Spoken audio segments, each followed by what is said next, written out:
want you to think about someone who you have lost. Not the idea of them, not the memory of them, the specific weight of them, the way they spoke, the way they moved through a room, the particular sound of their voice when they are about to say something important. I want you to hold that person in your mind. Now, I want you to consider something that most of us are not brave enough to consider. What if death is not the end of what they can do for you? What if love, the specific, particular love of one person for another, is not subject to the same rules as everything else? What if someone who loved you enough could find a way back? What you are about to hear is the story of a man who spent 11 years losing everything: his business, his direction, his sense of who he was and what his life was supposed to be.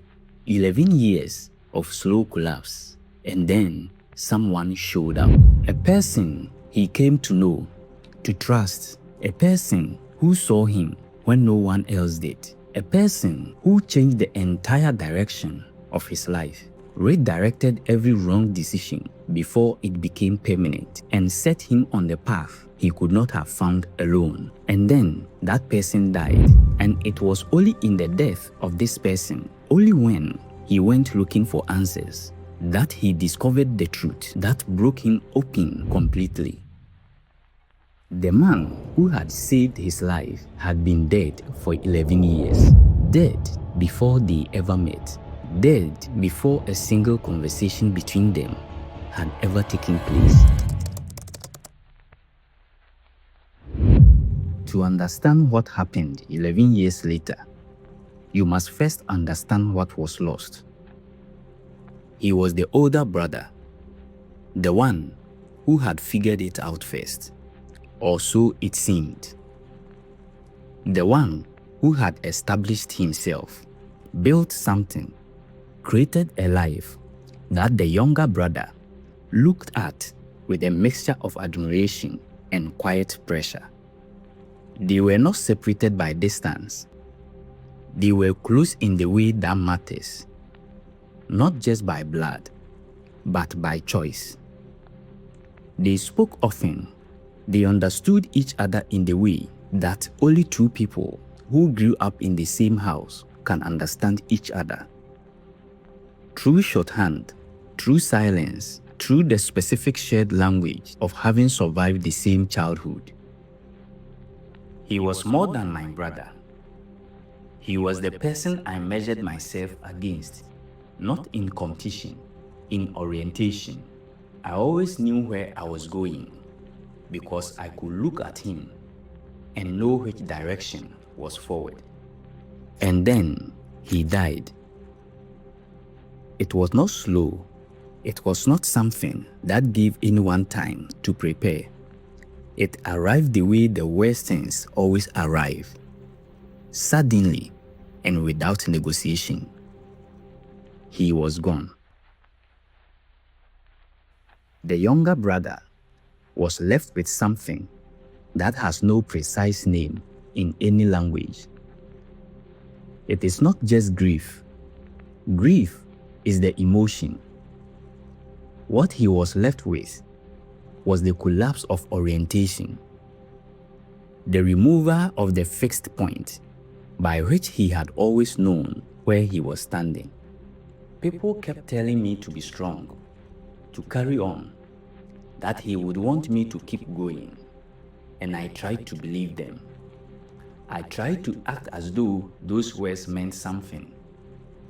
But the truth is that from the day he died, I stopped knowing where forward was. That was year 0. The year the clock started. The year 11 years of silence began. Grief does not always arrive as weeping. Sometimes it arrives as decisions. Small ones at first, choices that feel reasonable in the moment. To delay something, to pass on an opportunity, to take the safer path and then slightly larger ones.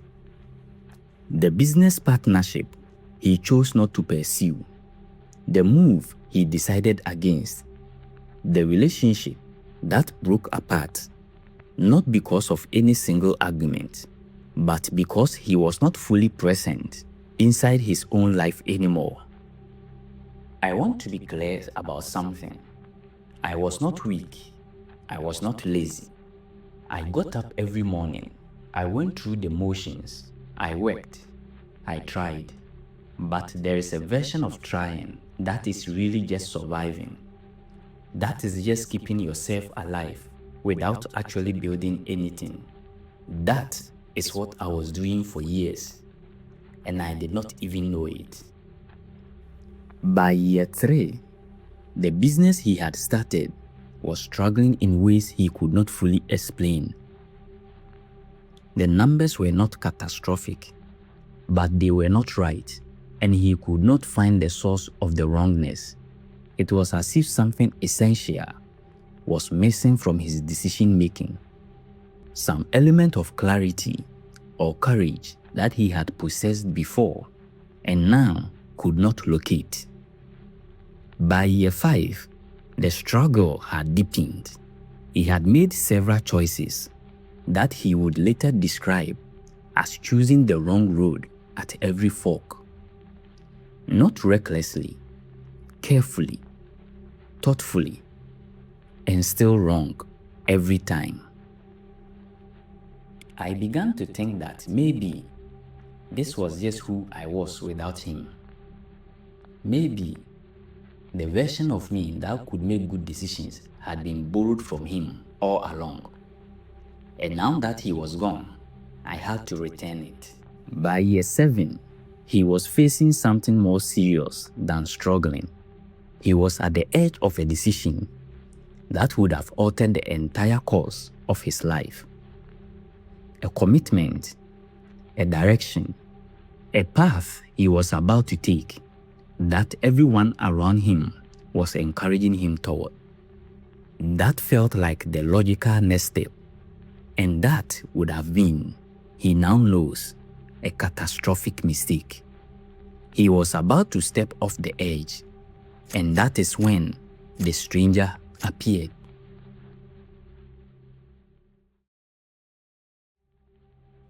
He did not arrive dramatically. That is the first thing to understand about this story. He did not appear in a vision.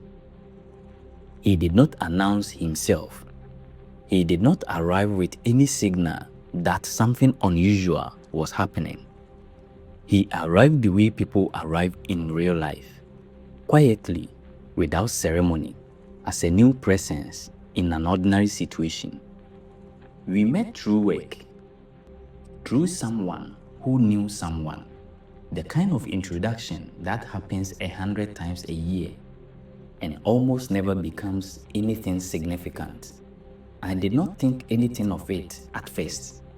He was simply a person I had met. But something was different about this person. Something that he struggled, even in the telling of this story, to define precisely.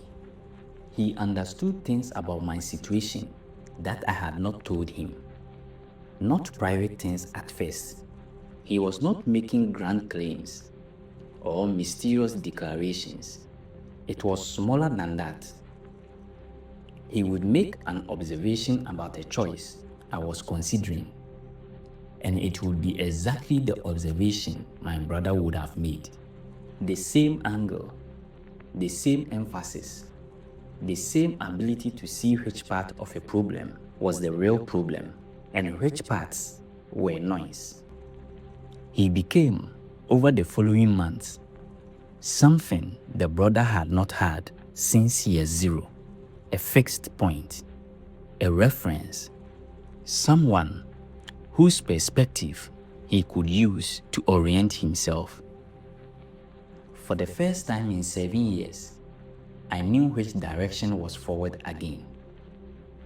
It was this person who, when the brother was standing at the edge of that catastrophic decision, who, when everyone else was saying yes, take this step, this is the logical move, sat across from him and said something that stopped everything. He looked at me and said, "There is something you are not seeing about this. The people encouraging you towards this path love you. They are not wrong to encourage you, but they are not seeing the version of you that existed before something broke. This decision will not fix what broke. It will only cover it. And everything you build on top of something covered rather than healed will eventually fall." The brother did not take the step. He walked away from the decision. He chose differently. He turned onto a different path, and everything that followed, every recovery, every rebuilt thing, every measure of the life he has now, traces back to that single conversation. That is the story as he knew it until year 11. The stranger, the person who had become, over 4 years, the closest friend the brother had in the world, died. It was sudden, it was not expected, and it was the kind of loss that, for the brother, carried a specific and terrible echo, because he had been here before. He had stood in this exact place, holding this exact weight once before. When he died, I felt something I did not expect to feel.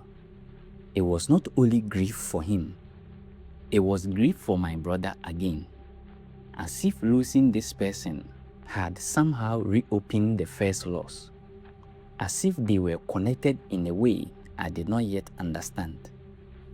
He began to do what people do after loss.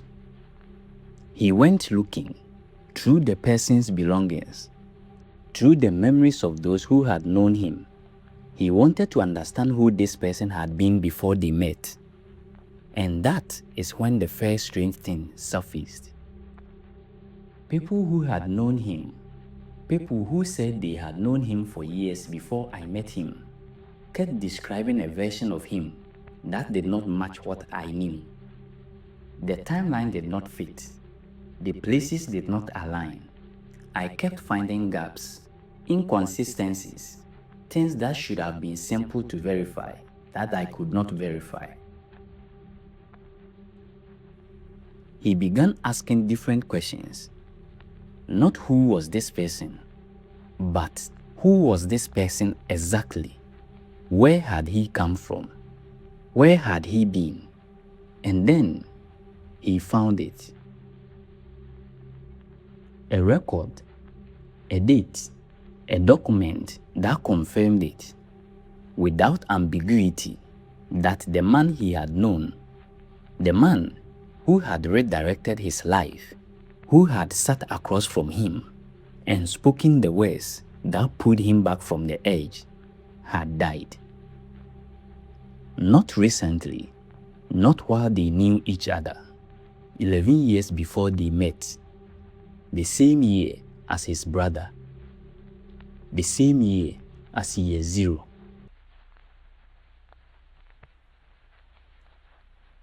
I sat with that document for a long time. I do not know how long. I was trying to find the explanation, the rational one, the one that will make this fit inside the world as I understood it. And I could not find it, because the man I had known was real. The conversations we had were real.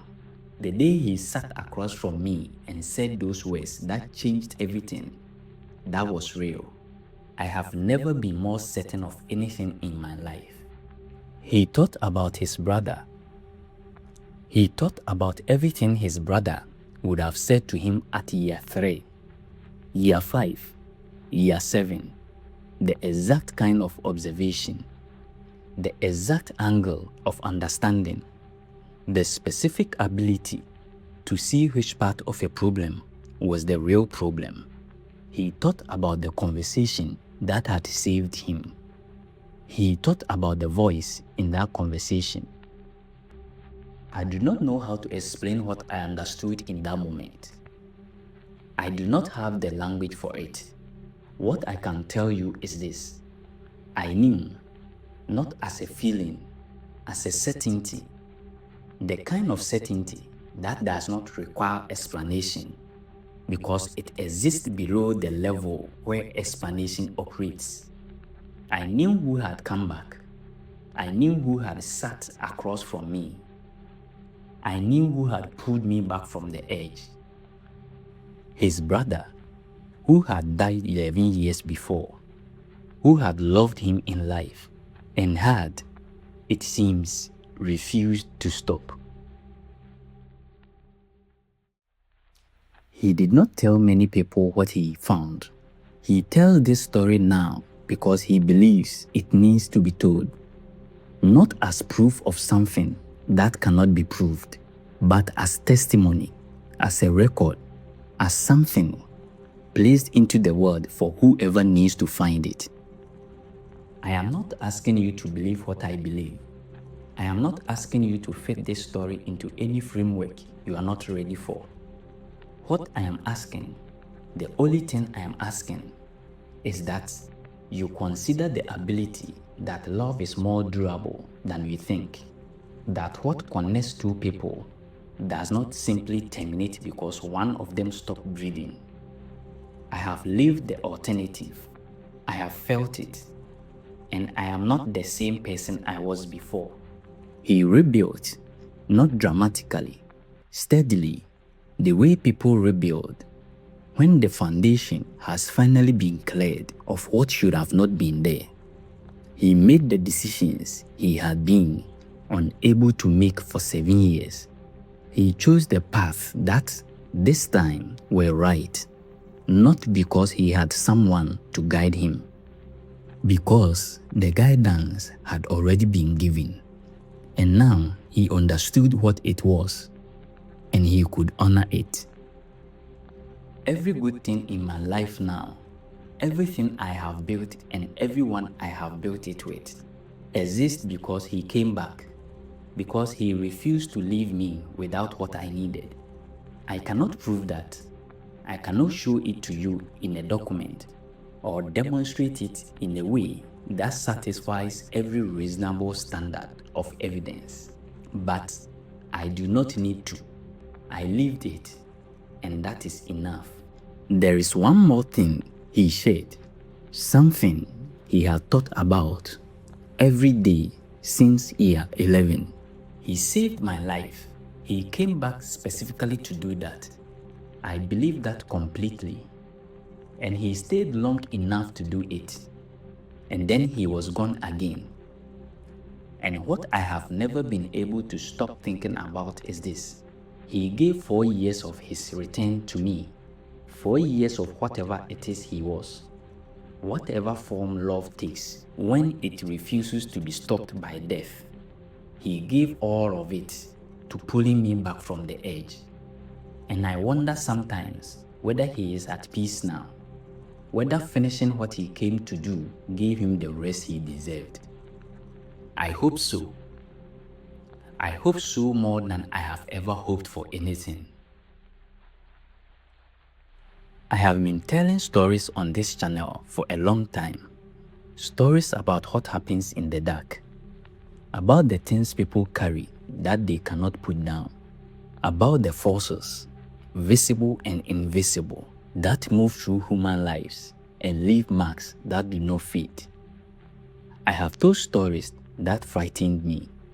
This one is different. This one does not frighten me. This one does something else entirely. I do not know what death is. I do not think anyone does. Not fully, not in a way that closes the question. We have beliefs, we have faith, we have the testimony of those who have stood at the edge of it and come back. What I know after sitting with this story is this. Something came back for that man. something that knew him, something that understood exactly what he needed and exactly when he needed it, something that stayed long enough to do the one necessary thing, and then when the work was done, was gone.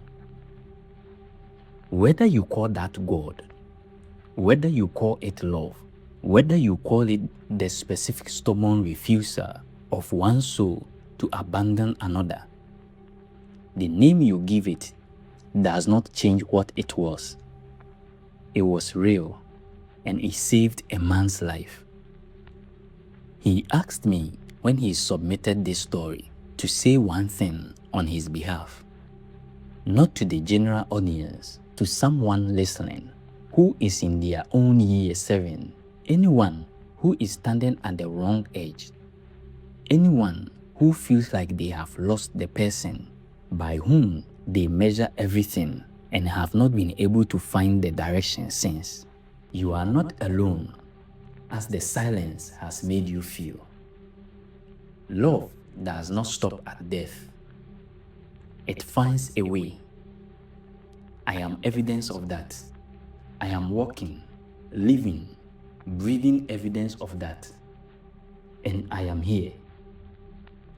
He is here, and his brother, in whatever form love is allowed to take when it refuses to end, was here too for 11 years, waiting for the moment it was needed most. What do you think of this story? Share your thoughts in the comment section. And thank you for watching this to the end. It means more than I can say to me and to the person who trusted this story to this channel. If this story reached you, if it landed somewhere it needed to land, share it, not for the views, because somewhere, someone is in a specific bad year of their life and they need to hear this. Subscribe if you are new here, and I'll see you in the next one.